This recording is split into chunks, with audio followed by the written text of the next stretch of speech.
I'm Michael Sean Harris, and you're listening to Mike's Moment of, a weekly podcast in which I, along with my guests, share our various interests in moments of inspiration, truth, life, technology, culture, and more.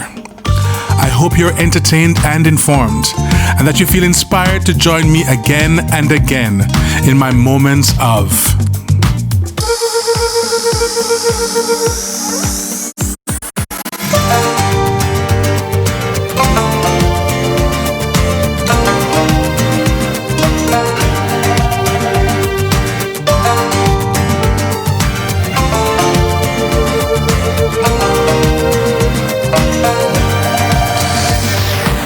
Hey, welcome to this week's episode of Mike's Moment of.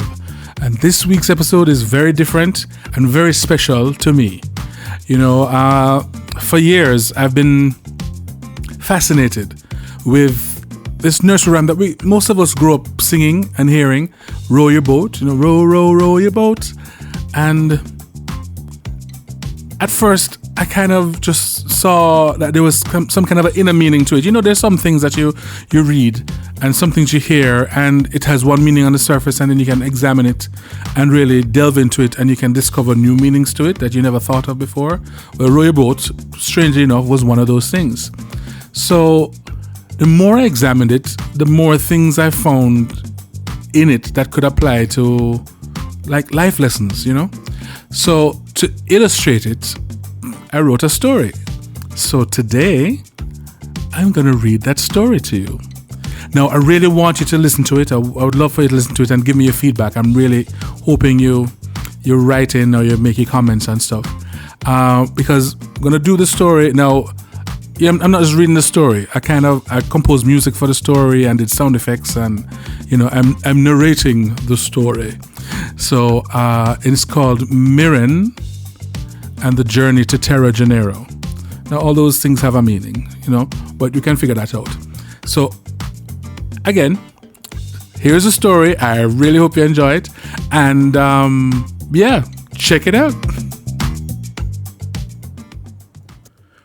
Mirren and the Journey to Tera-Genero by Michael Sean Harris. Once upon a time, in a city of clouds, lived a spirit named Mirren. Mirren had no shape or form, but spent its time playing and encouraging ideas with the other spirits in the cloud city. They all dreamed of infinite fantasies, of the many exciting things they could make, do, share, and become in the land of Tera-Genero. All the spirits longed to visit TG, as they called it for short. TG was a new experience, a grand game in which spirits became physical and had the ability to mold the idea substance they were already so familiar with to form tangible objects and tools that would serve them as fun and useful things. The spirits played and interacted with each other in their new and exciting bodies and environments in Tera-Genero. This was something all the spirits loved to do, sometimes over and over until they would get bored and return to the cloud city. Mirren was no different. One day, after much thought, Mirren decided it was ready to have the Tera-Genero experience and set about making preparations. Formless, shapeless Mirren decided to take the form of a boy, and he, it could be called that now, took his boat down to the busy stream of consciousness, because that was the way all spirits took to Tera-Genero. Before he could set out on his journey, he had to learn some rules. There were several rules, but the best way to remember them all was with a simple song all the spirits learned to keep them in the magical flow of the stream as they traveled. Some spirits didn't pay full attention and some tried their best. However, part of the game was forgetting as you hit the stream and seeing how fast you could remember all the things you knew before you set out on the journey. Several spirits who returned from their time on Tera-Genero entertained the free-flowing spirits with stories of adventures and seeming misadventures. Some went off course and had to find their way back to the stream through the forest of confoundment. Some almost made it to TG and changed their minds. Some made it to TG and found a way to visit TG regularly. Some simply forgot the simple rules. This was Mirren's first time, and he wondered how he would fare on his journey. As Mirren arrived at the most serene bank of the stream of consciousness, that's what the sign said, he put down his little boat and paddles and joined the other spirits assembled, listening to the river guide teach them all the song that would guide their journey.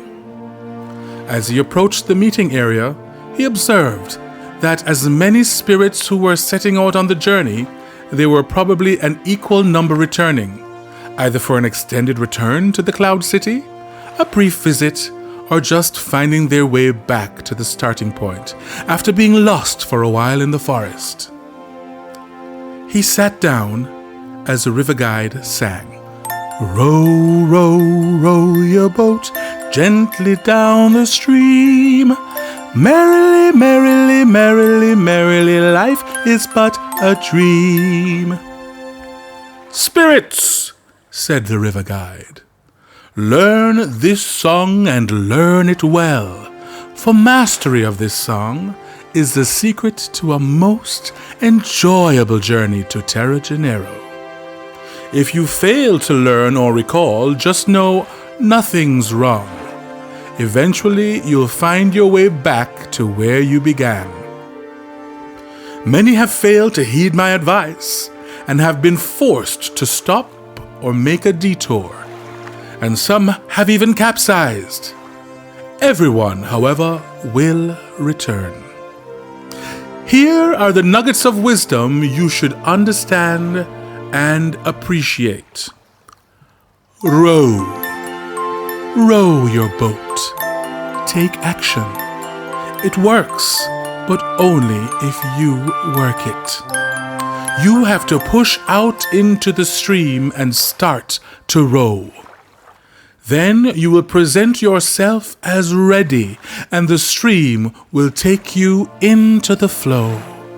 And never forget, there's a beauty and a rhythm to your row, row, rowing. Your boat. Be in your own boat and about your own business. It never said row your neighbor's boat or your friend's boat. Tend to your own boat and the rhythm of your row, row, rowing. Allow your fellow travelers in the stream to tend to theirs. If you all do your part, the stream remains uncongested and free-flowing.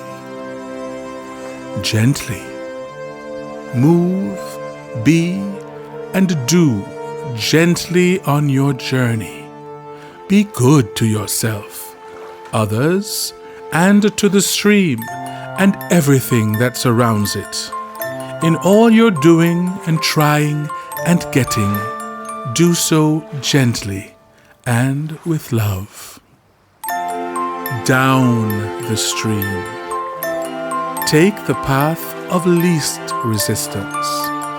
Resistance can be adventurous and also painful.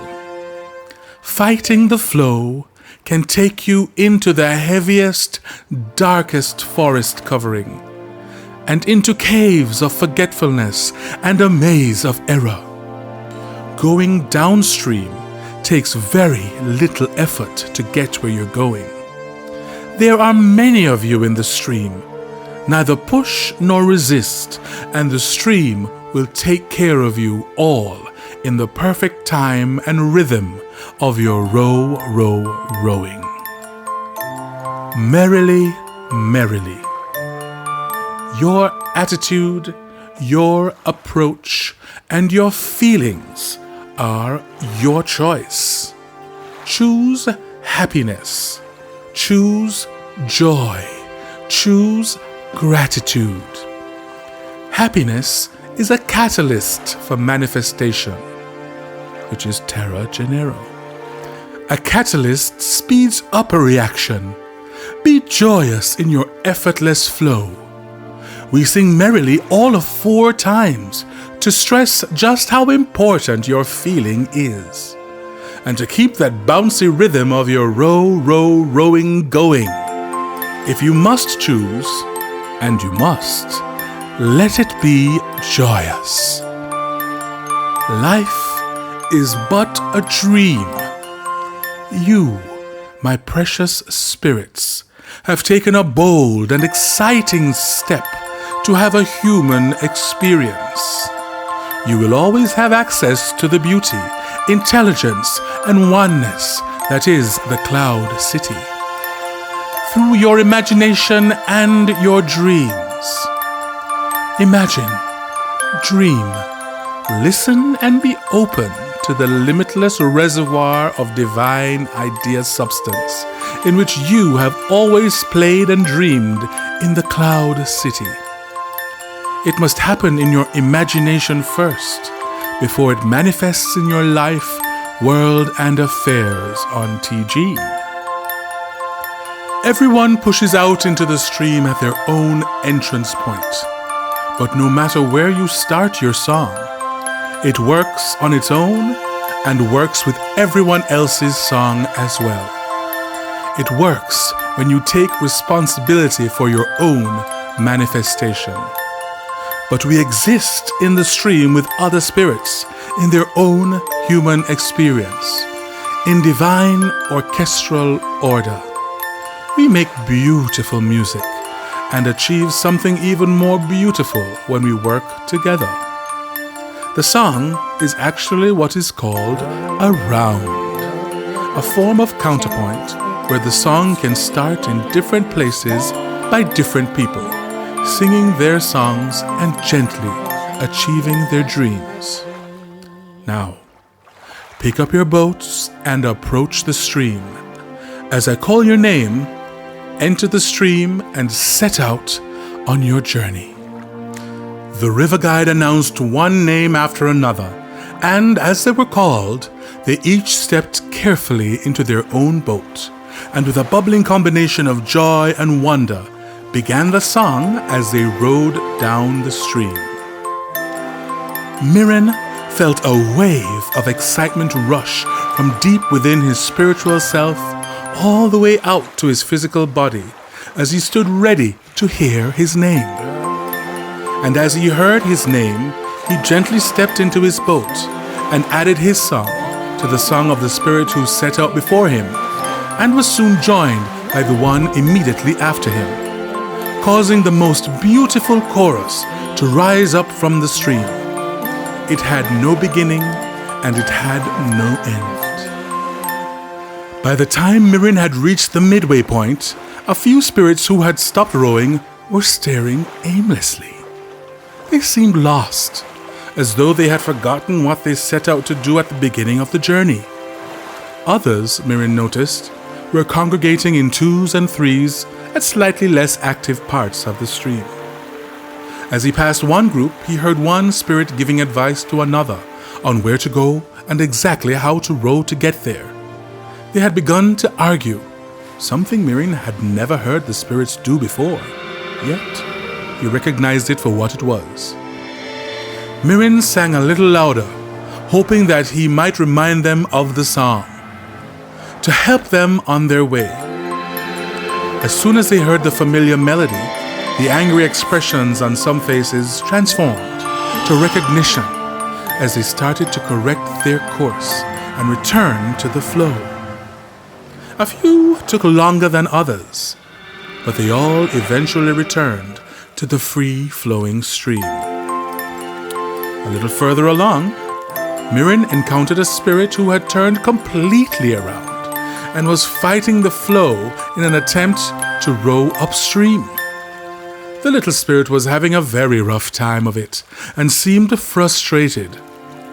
Mirren intended to sing a little louder, but he recognized the spirit, so instead struck up a conversation trying to find out what had happened. Pretty soon, Mirren was also turned around. His friend had become fearful of what they would encounter in Tera-Genero and had changed her mind. Mirren had become convinced she might be right as he listened to her story and he began to forget the song. Just when it seemed they had been struggling against the stream for an embarrassingly long time, another spirit rode by and noticed their struggle. Mirren and his fellow spirit were directly in her path. The newly arrived spirit knew just what to do. She didn't say a word. She just sang louder, knowing she could remind them of the lessons in the song that way, without forgetting the song herself. And as she saw the memory dawning on their faces, she gently nudged their boats in the right direction. They all, once again, joined in the song, with the other spirits on the journey. They saw many things as they rowed. A couple of boats had capsized, and the spirits swam to the bank of the stream and were headed into the forest. Try as they might, they just couldn't sing loud enough to help them. But they didn't worry. They saw others coming out of the forest on the other bank and returning to abandoned boats. They knew no spirit would remain lost for long, and that anything they learned or discovered in the forest would only help them find their way back. Mirren sang happily and heartily as he leaned into a gentle row. He let the stream carry him on his way. Sometimes he was aware of other voices, and sometimes he was not. When he wasn't, he tended to his boat and his thoughts and his feelings. When he was, it amazed him just how many spirits there were in the stream.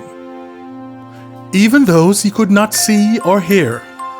He tried his best to blend in while still keeping his rhythm and respecting the rhythm and melody of the other spirits. He sang tastefully and with much care and awareness. His song helped make the songs of others all the better, just as their song helped him shine like a beacon. His experiences on the journey were building him up and becoming part of him, and he knew that whatever he was to meet in Tera-Genero, he could always return to his amazing time in the stream to remind him just who he was, a joyous spirit from a world of infinite ideas, a beautiful city of clouds where anything was possible.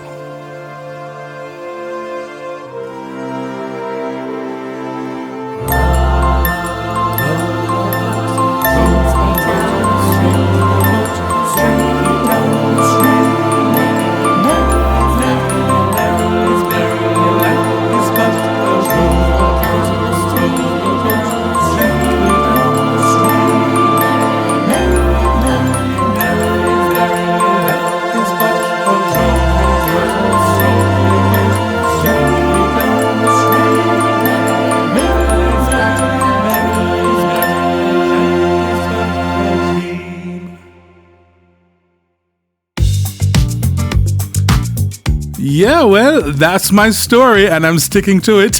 What did you think? Let me know. Let me know what you thought. In a couple of weeks, I'm going to have a couple really close friends. We're going to come on together. We're going to talk about this story. We're going to break it down. We're going to pull it apart, and we're going to have some fun. So I'd really love to get your feedback. As usual, kind of share this. Please share this among people. Play it for your kids. Play it for your friends. And you can email me directly about the podcast, mikesmomentof@gmail.com. Subscribe, like, big it up, all that kind of stuff. And see you next time.